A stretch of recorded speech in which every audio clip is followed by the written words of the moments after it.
Hello everyone! Welcome to my channel. It's Megan GC Couch. And to this video, gagawa tayo ng real talk about sa ating mga small YouTuber. Yes, ang iba dito, ang ilan dito sa mga sinasabi ko, guilty ako at sigurado kayo din ay guilty din. So ito ay mga real talk lamang, wala pong magalit sa akin kasi ito ay mga katuwaan at real talk lamang. So before natin nagsimulan, mai-announce ako. Char mo! I-announce!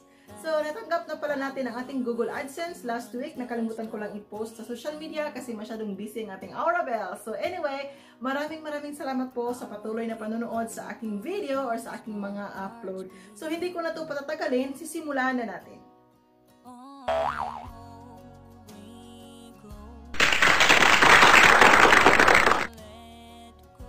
So, yes guys, magsisimula na tayo. Number 1. Ang una, hindi ko sinasabi na mali, pero mga usual na ginagawa nating mga small YouTuber habang tayo ay nagba-vlog. Walang mali dito ha. At wala rin akong pinatatamaan. So una, ganito yon, lalo na pag bago tayong vlogger, bago pa lang tayo sa YT. Sinasabi natin, hi guys, hi guys, hi guys, kahit saang sulok, hi guys. Yes guys, aaminin nyo, nakailang hi guys kayo nung kayo ay nagbi-video. Nakailan kayong guys? Hi guys, hi guys. Siguro napakaraming hi guys. Kasi aaminin ko din, guilty ako dito. Pero, habang pinapakinggan ko ang aking sarili na nag-hi guys, nauumay ako. Bakit? Kasi halos lahat ng sentence ko, may isa din akong video kung makikita nyo, palaging guys doon. At nakakatawa siya kasi alam ko rin na ang viewers ko or audience ko, nauumay siya sa hi guys. Kasi naririnig ko ang sarili ko doon. Hi guys, welcome to Kentucky, welcome to... Ooh! So, nandidiri talaga. Ako, aaminin ko minsan, may mga pinapanood ako napakaraming hi guys. Tinitiis ko siya. Bakit? Kasi sila ay mga real friends ko. Ang iba din talaga, para na bang hindi... Minsan kasi yung mga hi guys natin, yung mga hi guys, hindi natin namalaya na naka-hi guys tayo ng marami. Naka-hi guys. So, ganyan. So, walang mali dyan, pero... Itina-try ko na siyang i-eliminate kasi napakapangit tingnan ang aking habit na hi guys. Para na akong hi guys sa lahat. Halos na lang yung period ko, hi guys. So wala akong pinatatamaan kasi alam ko din, guilty din ako dito minsan. Lalo na yung nagbabago pa ako humarap sa camera. Ano ba yung Tagalog ko? Nagkamali-mali. Oh my God. So, bago pa ako nag-YouTube, marami talaga akong hi guys. Pero try ko siyang i-eliminate kasi nga, napakapangit pa lang tignan. So, huwag kayong magalit sa akin ha. Ito naman po ang mga usual na ginagawa ng mga small YouTuber na mapadalas talaga natin pagkasabi ng hi guys. At hindi natin alam na yung mga manonood natin, nauumay sila. Kahit na asawa ko, sinasabihan niya ako na too much hi guys. Yes, it's really too much. Kasi sarili ko, naririnig ko na mismo si hi guys. Para na kaming mag-partner ni hi guys. Para na kaming mag-asawa ni hi guys. So, yan lang! Number 2!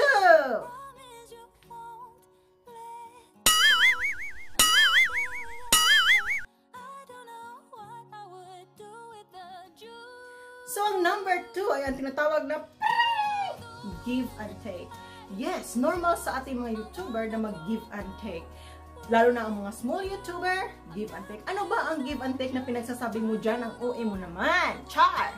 Itong give and take, ito yung magpupunta ka sa bahay ni letter A at ni letter B.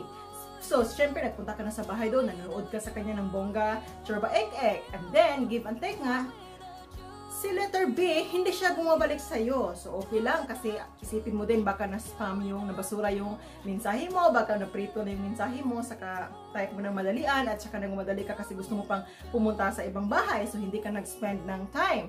So, yan, yung give and take. Tapos, pupunta ka ulit kasi nga, loyal ka sa kanya. So, pupunta ka kasi give and take.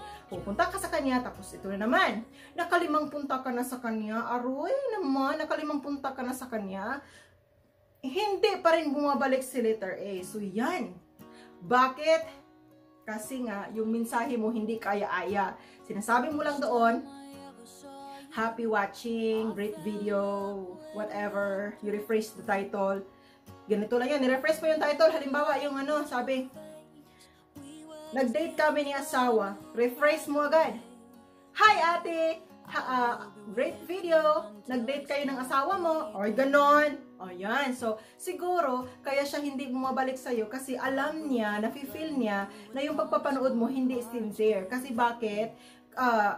Ganyan lang ang mga mensahe mo. Kung nanood ka talaga, magmensahe ka based sa content. So yan, isa yan sa mga ugali natin mga small YouTuber. Hindi ko kayo pinatatamaan kasi maraming guilty dito kahit na ako medyo guilty ako sa iba kasi hindi naman lahat ng mga video talaga ng ating mga friends ay nakapanood ng mga full video. Ay, aaminin nyo, ilan lang ang mga pino-full view nyo. Hindi talaga full view lahat kasi may mga work naman tayo. Pero syempre, pag loyal sila sa atin, yun talaga ang mga bongga nating mga pinapanood. Kasi makikita at mapifeel sa ating mga puso at damdaming charmos na sila ay loyal sa atin kasi nga nag-effort sila. So yun, si give and take.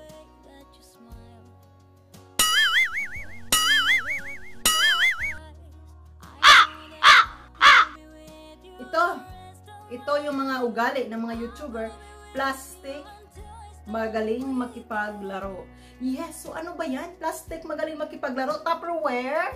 Tupperware, yes. Maraming mga ganyan, Tupperware plastic. Bakit?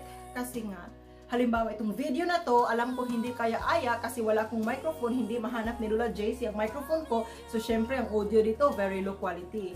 At yung mga video ko minsan guys, hindi, oh guys na naman, hindi talaga siya magandang quality minsan kasi mandalian. Hindi ako nag-i-edit, usual na video ko hindi ako nag-i-edit. Pero syempre ito, tupi-tupi ko to, i-edit ko to, i-chuk-chuk ko lang siya.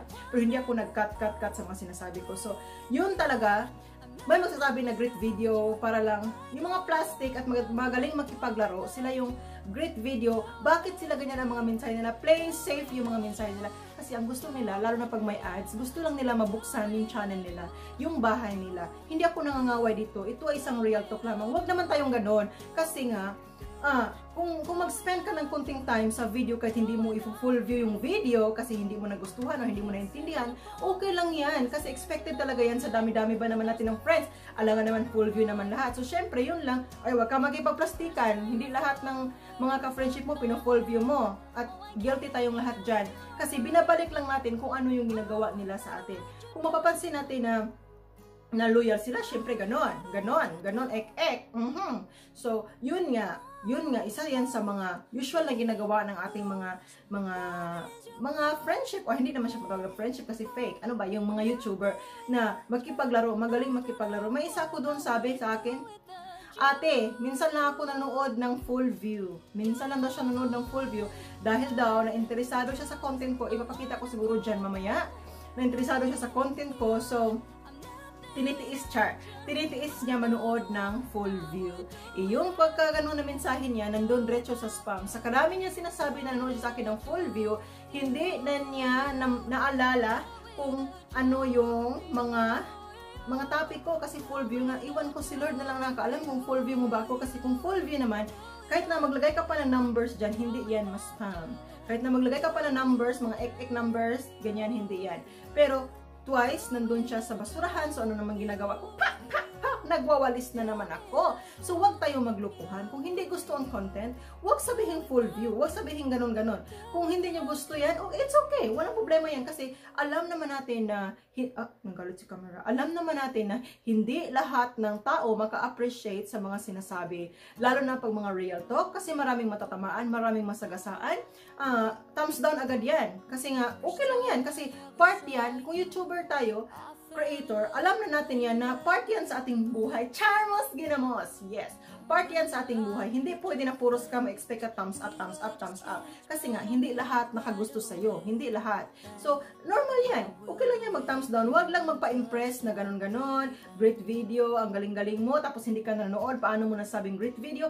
Paano kung blurry yung kuha? Sabihin mo pa kaya, great video, para lang mabalikan ka. Huwag ganon, kasi pag ganun ka, masyado kang plastic. Okay lang sabihan na, "Hoy, yung audio mo ang pangit naman." It's okay. I'm going to accept that kasi yan ang realidad. Ay, oh my goodness, magpatuloy na pala tayo. Marami na akong sinasabi sa segment na to. Char! Segment pa yan. So, ipagpatuloy na natin.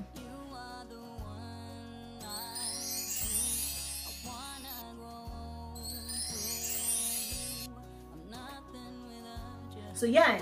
Tulad ng sinasabi ko kanina, Charmos. Bakit palaging Charmos? Tulad ng sinasabi ko kanina, may mga plastic magaling makipaglaro. Mayroon tayong mga loyal. Yes, guys. Oh, guys na naman. Mayroon tayong mga loyal YouTuber, loyal friends. So, sila yung mga friendship natin na kahit alam natin sa sarili natin na yung video natin, super low quality yung video natin kasi nga nagmamadali tayo, hindi natin na madi-deny na minsan nagmamadali tayo maka-upload ng video, lalo pag na-excited tayo, minsan kahit na lower yung quality yung video, proud na proud tayong i-upload. At saka normal lang yan kasi we're trying to create a content. Mas maganda nga, lalo na pag original content, na excited tayong i-upload, lalo na pagkasama ang family natin. So ito si Loyal Friends, alam na natin yan na kahit na walang masyadong ganap sa upload na yan, si mga Loyal Friends, nakikinig yan sa'yo at nagko-comment yan sa'yo based sa content. Hindi sila nag-comment ng basta churba ek-ek lang dyan. Nagko-comment sila based sa content mo. So, ito sila yung mga tao na sa simula pa lang hanggang sa ano na naabot mo ngayon sa YouTube mo, YouTube channel mo, sila ay palaging nandyan sa'yo at hindi sila nagsasawang nanonood sa mukha mo, sa mukha ko. Yan. So, alam nyo na kung sino kayo. Maraming salamat po sa inyo na hindi kayo nagsasawa sa akin. Kahit na tigas-tigas ng Tagalog ko, patuloy kayo nakikinig sa akin. Maraming salamat. Hindi ko na kayo isa-isahin kasi pag isa-isahin ko kayo, naku, baka gabi na tayo matapos nito. My goodness, may gulay. Oh my God. So, ipapatuloy na natin. Is it just me? Or is it hot? Ipagpatuloy na natin. Wala akong microphone. So, ito na. May sakit sa puso. Hala, my God. Ano ba yung ibig sabihin? May sakit sa puso. Sila yung mga embryos. So, ito yung mga YouTuber, klase ng YouTuber na may sakit sa puso. Hindi pa pinapanood yung upload mo. Naka-thumbs down na. Pak! Ito yung mga usual na nangyari na kaka-upload mo lang, may 2 thumbs down na. Alam nyo, para sa akin, hindi talaga masakit ang puso ko sa thumbs down kasi alam ko part yan ng pag-YouTube. Hindi talaga lahat ng tao gusto matingnan yung mukha mo. Siguro nag-thumbs down dahil sa mukha. So ako, ina-admit ko na yan kasi may kapangitan naman ang ating mukha. Ina-admit ko yan. Okay lang mag-thumbs down kayo kasi wala akong pera pang retoke sa mukha ko. And then, wala din akong plano na magparitoke sa mukha ko para lang sa YouTube ko. Kahit ilong ko kamatis, I'm so proud of that. Kasi Filipino nose. Charmos! Charbabels! Ginamos. So, wala akong pinatamaan dyan. So, kung hindi nyo nagustuhan yung content ko, kasi hindi naman talaga mapiplease lahat ng tao, kung hindi nyo nagustuhan, okay lang na mag-thumbs down. So, bakit ko sinasabi na naman yung mga may sakit sa puso? Kasi nga, sila yung mga embryo, hindi nag-grow up. Kahit na hindi pinapanood, thumbs down agad. So, yeah, siguro yan ang mga nakaka-happy sa kanila. Yan ang nagbibigay happiness, fulfillment. Ay wala tayong magawa dyan. Hayaan natin sila. And then minsan din, lalo na sa mga real talk ko, napapansin ko, lalo pag sasabihin ko ang reality ng mga Pilipina, lang halimbawa, yung real talk ko na drive, selfie, yung sasakyan naman mumurahin, okay lang yan. Kasi alam ko maraming natamaan doon, kahit hindi ikaw ang pinatamaan ko, siguro na hurt ka, pasensya na po kung na-hurt, pero yan talagang reality na maka-selfie lang. Kasi alam naman natin na sa Pinas, pag may sasakyan, Churbabels, ek-ek, akala na mayaman. Pwede pala yung loan. Dito rin sa Amerika, pwede ganyan loan. So, tapos kahit na student dito, alam naman natin na makakuha ng sasakyan. Tapos may mga sasakyan na napaka-low class ng quality, para na siyang pangbasura, pero pinibili pa rin natin mga Pinay kasi nga nagsa-start pa tayo ng ating buhay. So, yan. Kung magsasabi na po ng mga katotohanan ng ganyan, maraming mga galit sa akin. Kasi ang gustong maririnig siguro sa topic is yung mga kagandahan. Yung mga sosyalan na dating. Paano naman ang totoo? Mahilig talaga ako magsasabi ng totoo. So, yan. So, ina-accept ko yan. Wala problema sa akin. Thumbs down kayo dyan. Thumbs down. Kasi ang buhay ay para lang gulong ng buhay ba? Para spaghetti pababa ng pababa, spaghetti pataas. At minsan din ang ating buhay ay parang sasakyan din. Sasakyan kita sa lahat ng gusto mo. Sasakyan kita. Oy, niyabag. Basta't sasakyan mo rin ako. Kung gusto mong mag-drive, yan. Hindi ko natapusin kasi pangit na yung tono ng voice at hindi siya maganda. So, para lang gulong ng buhay, para lang gulong ng ano ba, na minsan, tayo ang nagka-drive, charmos, o wag mag-isip ng mga masama. Minsan tayo ang magda-drive, minsan din tayo ang dinadrivean. So, yan ang ating buhay. Yan ang ating buhay, hindi palaging nasa itaas. So, yes guys, wag kayong magalit. Oh guys na naman. So, yes, wag kayong magalit kung kayo ay natamaan sa mga real talk ko na ito, kasi ito ay katuwaan lamang po at ito ay mga normal lamang po na ginagawa. Hindi ko sinasabi na kayo ay guilty kasi, galit sa camera. Okay, hindi ko sinasabi na para sa inyo lamang to, kasi may mga bagay din dito na kahit ako ay guilty din. So, maraming salamat pa rin sa walang sawang panonood at